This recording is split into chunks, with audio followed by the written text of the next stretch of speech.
Livro de Lamentações, capítulo 3. A leitura será até o versículo 33, desde o primeiro versículo desse capítulo de Lamentações. Livro de Lamentações diz: Eu sou o homem que viu a aflição pela vara do furor de Deus. Ele me levou e me fez andar em trevas e não na luz. Deveras ele volveu contra minha mão de contínuo todo dia. Fez envelhecer a minha carne e a minha pele, despedaçou os meus ossos. Edificou contra mim e me cercou de veneno e de dor. Fez-me habitar em lugares tenebrosos, como os que estão mortos para sempre. Cercou-me de um muro, já não posso sair.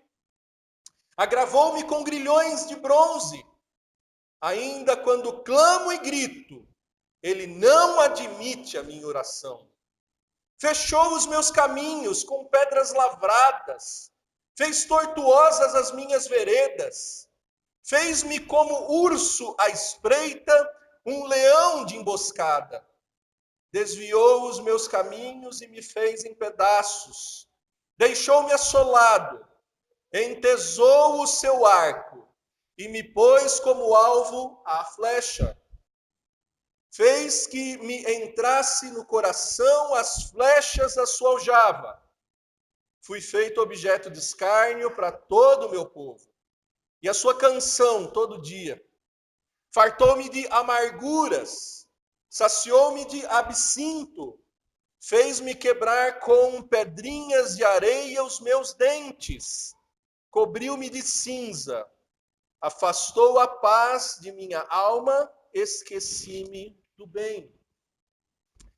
Então, disse eu, já pereceu a minha glória, como também a minha esperança no Senhor. Lembra-te da minha aflição e do meu pranto, do absinto e do veneno. Minha alma continuamente os recorda e se abate dentro de mim. Quero trazer à memória o que me pode dar a esperança. As misericórdias do Senhor são a causa de não sermos consumidos, porque as suas misericórdias não têm fim. Renovam-se a cada manhã, grande é a tua fidelidade, a minha porção é o Senhor. Diz a minha alma, portanto, esperarei nele. Bom é o Senhor para os que esperam por ele, para a alma que o busca. Bom é aguardar a salvação do Senhor, e isso em silêncio. Bom é para o homem suportar o jugo na sua mocidade. Assenta-se solitário e fique em silêncio, porquanto esse jugo Deus pôs sobre ele. Põe a boca no pó, talvez ainda haja esperança. Dê a face ao que te fere. Farte-se de afronta, o Senhor não rejeitará para sempre. Pois, ainda que entristeça alguém, usará de compaixão, segundo a grandeza das suas misericórdias. Porque não aflige, nem entristece de bom grado os filhos dos homens. Oremos. Ó Deus Altíssimo, Tu que és o autor e consumador da nossa esperança, Tu que és o sustentador da nossa esperança, nessa hora, ó Pai.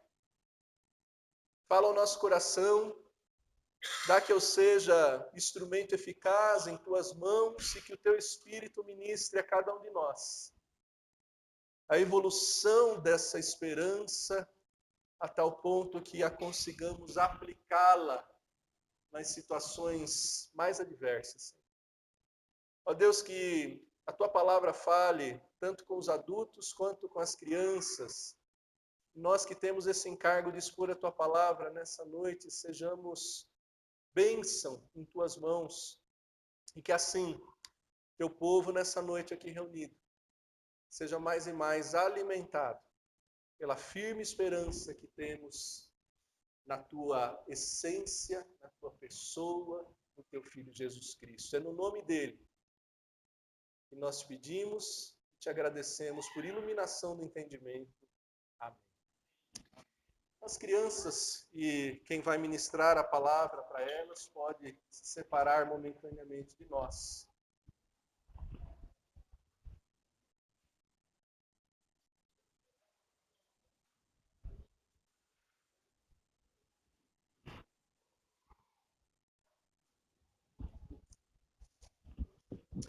Meus irmãos, que semana, hein? Quanta lamentação. Quanta lamentação. Eu testemunhei para alguns aqui que foi um livramento de Deus na noite de domingo eu ter chegado em casa são e salvo, porque o caminho que normalmente eu faria é exatamente aquele que alagou muito. Em Anhamela, Avenida do Estado, e tivemos a paz e ao mesmo tempo a comoção ao acordar e ver pelos jornais aqueles helicópteros da polícia resgatando moradores dos telhados, sabendo de desabamentos, sabendo de que uma conta de mais de uma dezena de vidas tinha sido ceifada com aquela tragédia. E quando estamos nos recompondo, mais uma tragédia. Na quarta-feira, não é? E quando a gente foi se aprofundando nos detalhes da tragédia e vendo, por exemplo, alguns detalhes da família de um daqueles assassinos, a gente vê que a tragédia ia muito além.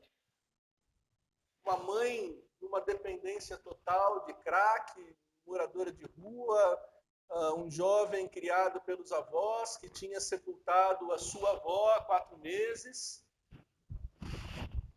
Na quinta-feira eu fui fazer o meu trabalho com os policiais que estão acostumados a ver homicídio, a ver todo tipo de tragédia. O sargento olha para mim e fala: puxa, pastor, eu estava vindo para cá pensando como o senhor podia ter vindo hoje aqui nos trazer uma palavra. Eu falei: que peso. E meditando, né, em que palavra pregar. Ontem eu tive a honra de pregar num culto de ação de graças da aniversário da SAF, da nossa igreja mãe, da igreja de Vila Prudente. E o que falar numa semana dessa? Na sexta de manhã a gente recebe a notícia de que o pastor irmão que traria a palavra hoje está enlutado, chorou a morte da sua mãe. E, queridos, eu só podia olhar para esse livro, Lamentações. Lamentações. Eu compartilho com os irmãos hoje uma mensagem que eu só preguei ela no mausoléu da polícia, quando anualmente os comandantes do estado inteiro se reúnem ali para memória dos heróis que tombaram em combate. E ali eu preguei essa mensagem que eu aprendi com o reverendo Valdeci Santos, pastor da igreja presbiteriana ali no Campo Belo, professor do Centro Andel Jumper, nosso secretário de apoio pastoral da IPB. E a estrutura homilética que eu vou expor para os irmãos, eu aprendi com ele. E o tema dessa mensagem é a evolução da esperança. A evolução da esperança. Como os irmãos perceberam, o primeiro terço desse capítulo, não exatamente até o capítulo 10, mas ali até ao versículo 18, o profeta Jeremias expõe com riqueza de detalhes o que o levava a lamentar. O profeta Jeremias, muitas vezes mal entendido por alguns, chamado de profeta chorão, de profeta frágil, ele registra para a história aquilo que ele viu na sua igreja, na sua cidade, aquilo que ele experimentou no seu próprio corpo. Algo que não tinha como reagir de modo diferente a não ser lamentando. E, queridos, alguns já devem ter me ouvido ensinar que lamentar não é pecado. A grande diferença é murmurar. Murmurar é um pecado gravíssimo. Muitas vezes nós caímos na tentação e murmuramos em vez de lamentar. Murmuração é algo que foi recorrente do povo de Deus, principalmente na travessia do deserto, rumo à terra prometida.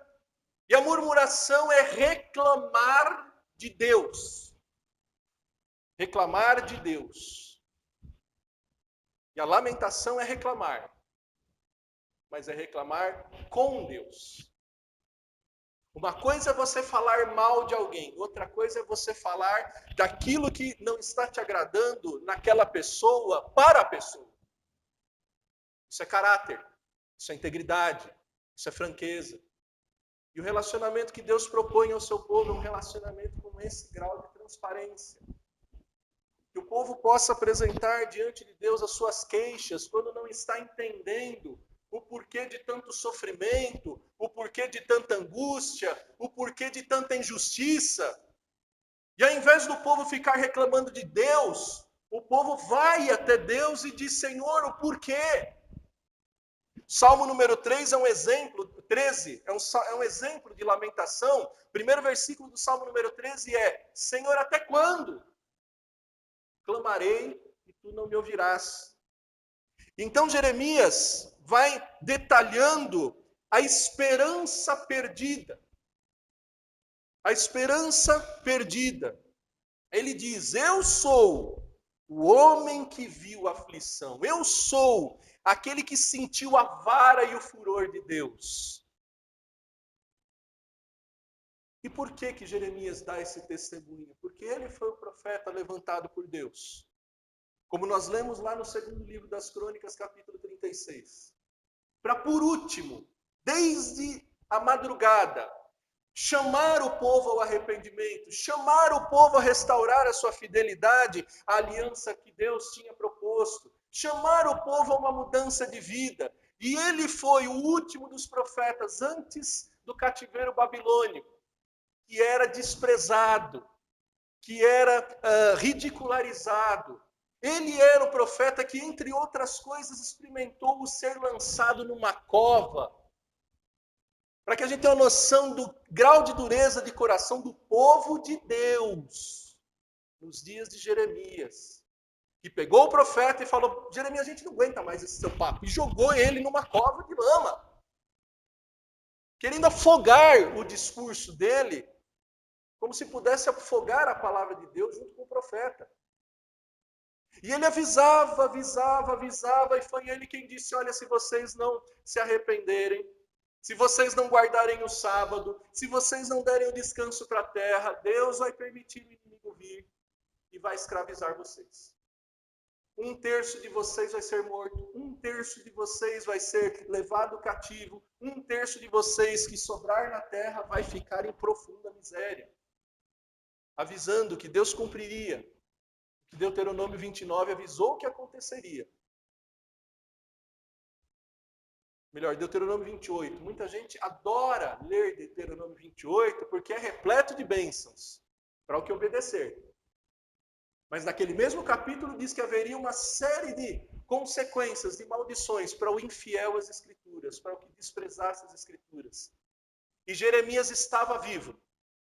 Depois de tanto pregar, ele estava vivo quando Deus cumpriu a sua palavra e permitiu que a Babilônia viesse com seus exércitos terríveis, de uma maldade ímpar. Alguns livros contam que a maldade desses homens era tal que quando eles iam para a guerra, eles traziam de volta para suas esposas presentes. Um desses presentes eram bolsas feitas com o couro dos seus capturados. Então, era isso, Babilônia. Babilônia, na sua raiz, vem de Babel, que é confusão. Experimentar estar escravizado pela Babilônia era não apenas esse sufoco físico, violento, mas era estar dominado por um povo com um modo de vida, uma cultura absolutamente afrontosa para o povo de Deus, que tinha suas leis, as suas regras extremamente organizadas e exemplares. Babilônia era símbolo de confusão, e assim era muitas vezes o seu modo de vida. E é disso que Jeremias dá testemunho nesse livro que não tinha como ter outro nome. Lamentações chama esse livro. E como lemos, ele fala, olha, eu experimentei. Ele me levou a andar nas trevas e não na luz. Deveras ele volveu contra mim a mão de contínuo. Ou seja, o peso da disciplina do Senhor sobre o povo era contínuo. Ele fez envelhecer a minha carne, a minha pele se despedaçou nos ossos. Isso aqui não era figura de linguagem, isso aqui não era poesia. Ele está descrevendo literalmente o que ele experimentou na própria carne. Ele diz que edificou contra ele um cerco, que esteve em lugares tenebrosos, que cercou com um muro de pedras lavradas. De fato, ele virou prisioneiro. Ele tinha diante de si muralhas, presidiário. E ele ainda, como no Salmo 13, ele teve a experiência, versículo 8. Quando eu clamo e grito, Deus não ouve a minha oração. O próprio profeta que tinha dito ao povo, esse castigo vai demorar 70 anos. Obviamente, ele não suportava, ele queria que aqueles 70 anos fossem abreviados. Mas Deus, sendo fiel à sua palavra, foi cumprindo o cronograma que a sua palavra havia anunciado. E ele diz, versículo 10, eu me senti como uma presa de um urso, como uma presa de um leão, eu me vi em pedaços. Ele diz, eu senti as flechas do Senhor entrando no meu coração. Eu senti aquilo que abatia o ânimo. E versículo 16 também detalha, os meus dentes foram quebrados com pedrinhas. Isso quer dizer, tinha hora que não tinha o que comer, comíamos com areia, com pedras, e os dentes eram quebrados. De novo, queridos, isso não é poesia, isso é literal. O profeta experimentou essas coisas. Por isso ele vai dizer, no versículo 18, então eu disse, pereceu a minha glória, como também a minha esperança no Senhor.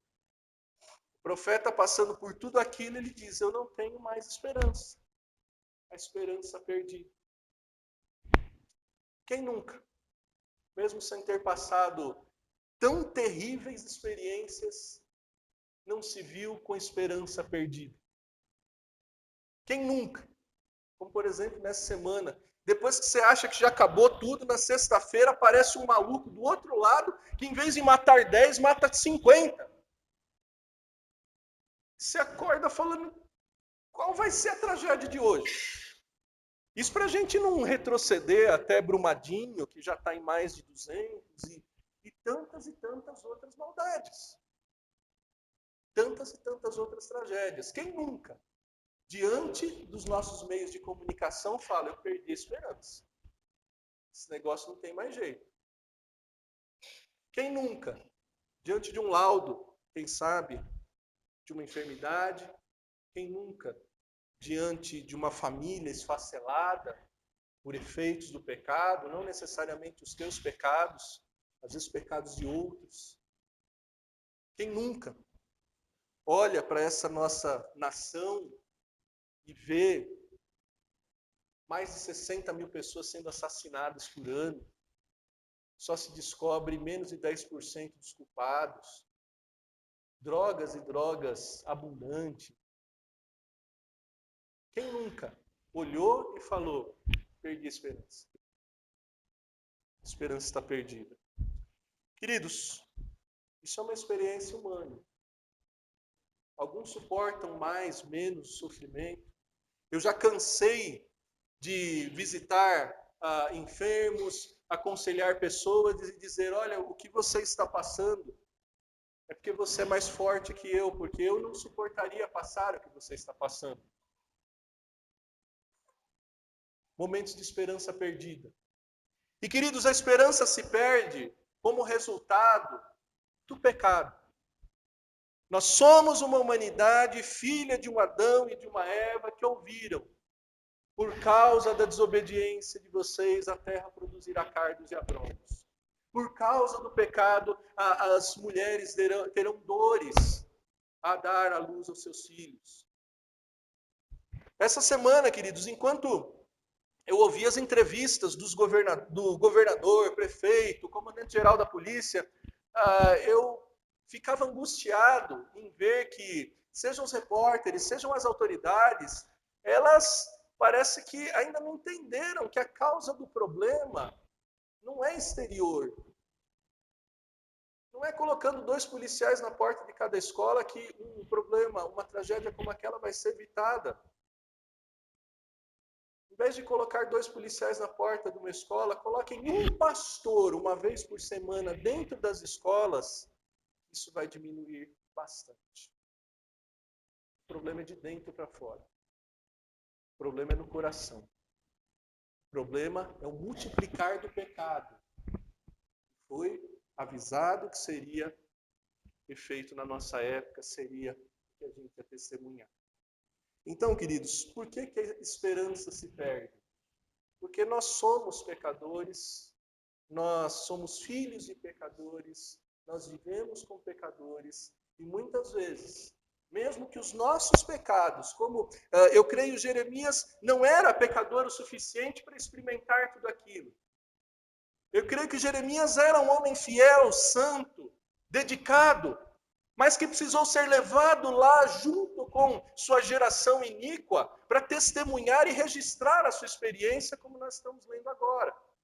Muitas vezes sofremos e perdemos a esperança, não apenas por causa de pecados nossos, mas por causa dos pecados que desde Adão e Eva têm produzido caos, têm gerado tragédias, têm levado tantas pessoas ao desequilíbrio e a confusão que a gente vê por aí.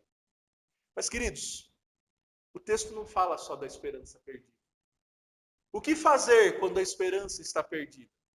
O que fazer quando você faz um diagnóstico, olha para o seu coração e fala, eu não tenho mais esperança. Jeremias deixa um exemplo. Da esperança perdida, a esperança buscada. Versículos 19 em diante, ele fala, lembra-te da minha aflição e do meu pranto, do absinto e do veneno. Minha alma continuamente os recorda e se abatem dentro de mim. Ele vê que a sua memória estava sempre voltando para o passado, olhando para aquelas coisas terríveis. E ele percebe que a sua memória podia ser mudada, ser moldada, ser retroalimentada. E aí no versículo 21 ele diz, eu quero trazer à memória o que me pode dar a esperança. Ele fala, não, eu preciso parar de relembrar essas desgraças, eu preciso parar de relembrar todo esse dano, eu preciso colocar na minha memória algo que me anime. Assim é a esperança buscada. Você não tem que deixar a sua cabeça ficar cheia de tudo que te desanima, de tudo que te entristece. Essa semana, conversando com um irmão, ele estava escandalizado porque no dia do massacre de Suzano, uma rádio colocou para tocar Wonderful World. Que mundo maravilhoso. Ele estava indignado, e eu já estava no outro extremo, indignado com essa imprensa abutre, carniceira, que fica repetindo, retroalimentando a população com tanto desânimo, com tanta tristeza. O desrespeito deles entrevistando a mãe de um dos assassinos foi coisa horrenda. E aí eu conversei com aquele irmão, falei, irmão, a gente tem que ter a sobriedade de saber que nesse dia não teve só essa tragédia. Nesse dia nasceram crianças. Nesse dia, em alguns hospitais, houveram cirurgias bem-sucedidas e enfermos que esperavam uma cura por meses foram cuidados, foram tratados. Nesse dia, algumas pessoas receberam boas notícias. E nós, crentes, nós que temos a verdadeira esperança, nós temos que viver essa sobriedade. Quem forma a opinião da igreja não é a televisão, não é o rádio, é as Escrituras Sagradas. Escrituras Sagradas que, como lemos, diz: alegrai com os que se alegram, chorai com os que choram. E a gente muitas vezes no mesmo dia, o pastor Paulo Bronzelli compartilha isso, que nós pastores muitas vezes, e não é diferente para os crentes, às vezes num domingo de manhã você tem que viver a tristeza sincera de ministrar o ofício fúnebre de alguém muito querido da tua igreja que foi levado para a presença de Deus, e à noite, com a alegria sincera, celebrar o batismo de uma criança. É nesse grau que nós devemos buscar estar. Sair desse ciclo vicioso de 3, 4, 5 horas de Cidade Alerta, de esses programas que ficam martelando e martelando, tanta desgraça. E como Jeremias dizer, como é que eu encho a minha cabeça do que me dá esperança? Como é que eu encho a minha memória do que me dá esperança? E ele, quando fez o movimento no sentido certo de buscar a esperança que tinha sido perdida, pelo Espírito de Deus, ele rapidamente foi alimentado. Ele diz: as misericórdias do Senhor são a causa de não sermos consumidos. Foram-se os anéis, mas ficaram os dedos. Estou doente, mas eu tenho esperança de ser salvo. Perdi casa, perdi igreja, perdi cidade, perdi parentes, mas eu não perdi o que há de mais precioso. Ele vai dizer: a minha porção é o Senhor. Ele diz: eu não posso esquecer que eu sirvo um Deus fiel, mesmo quando eu sou infiel. Eu não posso esquecer que a misericórdia de Deus ela tem dois componentes, pelo menos. O primeiro componente é realmente aquele componente do socorro, de buscar tirar da lama aquele que está perdido. Foi o que Deus fez desde o Jardim do Éden. Ele veio até Adão e Eva para resgatar.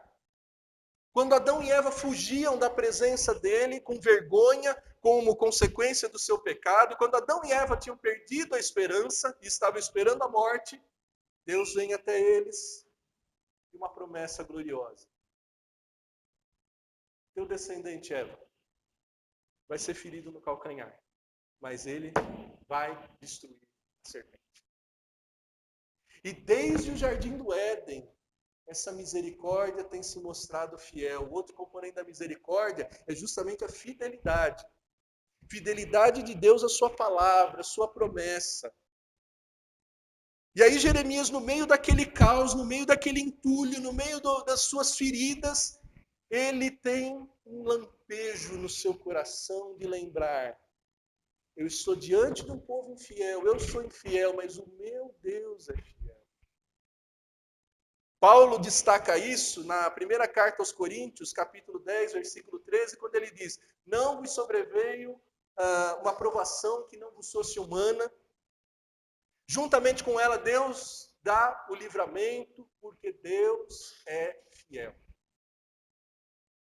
Eu não posso ter esperança porque eu dei uma melhoradinha e agora eu já não sou tão pecador assim. Eu não posso ter esperança porque, de repente, eu consegui evoluir intelectualmente. Não. A base da esperança resgatada é a fidelidade de Deus.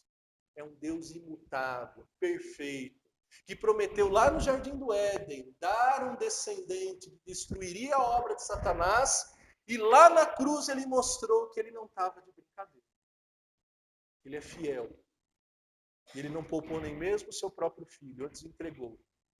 Isso é a fidelidade de Deus. Isso é a misericórdia de Deus. Da esperança perdida à esperança buscada. Do que a tua mente está cheia? Do que a tua memória está ocupada? Às vezes, quando nossos equipamentos eletrônicos, quando nossos computadores estão travando, não estão funcionando direito, o que a gente faz? Vai lá e deleta um monte de porcaria, né? Uns vídeos que não servem para nada, umas fotos que você já não sabe nem mais quem mandou.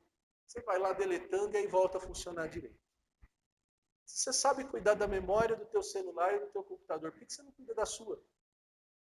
Por que você fica lembrando aquilo que te entristece? Por que você fica remoendo aquela mágoa que você já devia ter perdoado? Por que você fica lembrando que, de repente, alguém tem culpa, sim, de você estar sofrendo o que você está sofrendo, mas acima dessa pessoa está o Senhor que permitiu todas as coisas na tua vida? Por que você não faz como lá em Filipenses 4? Filipenses 4, versículos 8 e 9 diz. Vamos ler juntos? Filipenses 4, versículos 8 e 9. Finalmente, irmãos, tudo que é verdadeiro, tudo que é respeitável, tudo que é justo, tudo que é puro, tudo que é amável, tudo que é de boa fama, se alguma virtude há, se algum louvor existe, seja isso que ocupe o vosso pensamento, o que também aprendestes e recebestes, e ouvistes, e vistes em mim, isso praticai, e o Deus da paz será convosco. O que Jeremias usou, Paulo continuou mandando a igreja fazer. Encha a memória do que te dá esperança. A fidelidade do Senhor, o Deus que não muda, é a razão de eu e você não sermos consumidos. E mesmo quando todas as coisas acabarem, Jesus Cristo diz: eu sou a ressurreição e a vida. Aquele que crê em mim, ainda que morra, viverá. Da esperança perdida à esperança buscada. Agora você já sabe como buscar a esperança. Creio em Deus que você já está um pouco mais animado com essa esperança. O que você faz com ela? A esperança aplicada. Versículos 24 em diante, ele aplica essa esperança. Versículo 24 ele diz: a minha porção é o Senhor, ou seja, o meu maior bem, a minha maior propriedade, a minha maior riqueza é nada mais, nada menos do que aquele que criou e sustenta todas as coisas. Se eu tenho essa riqueza, se eu tenho esse tesouro, o que eu vou fazer? Jeremias começa a aplicar. Eu vou esperar nele. Eu vou esperar nele. E esperar é difícil, né, Júlia? A Júlia era pequenininha, já contei isso para vocês.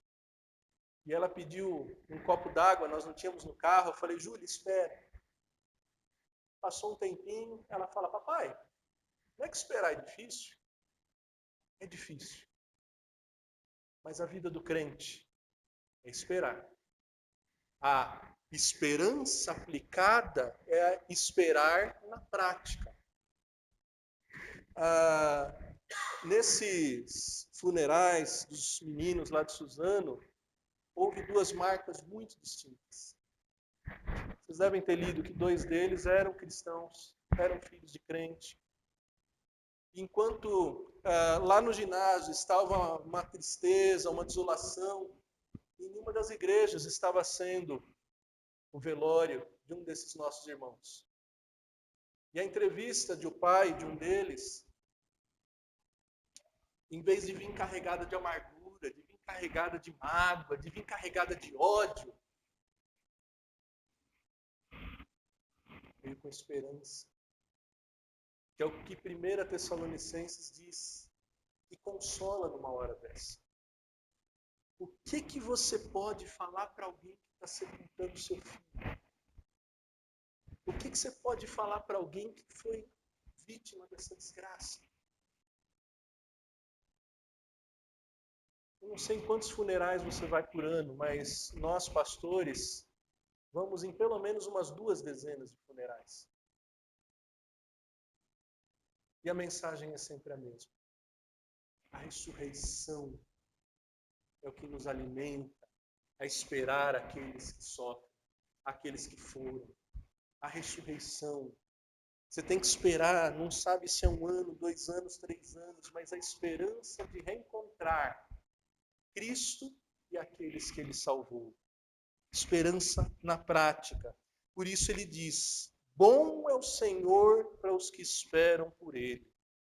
Bom é aguardar a salvação do Senhor, e isso em silêncio. Não foi assim que Jesus ensinou? Fecha a tua porta, em secreto você fala com Deus, Deus que te ouve em secreto vai te responder.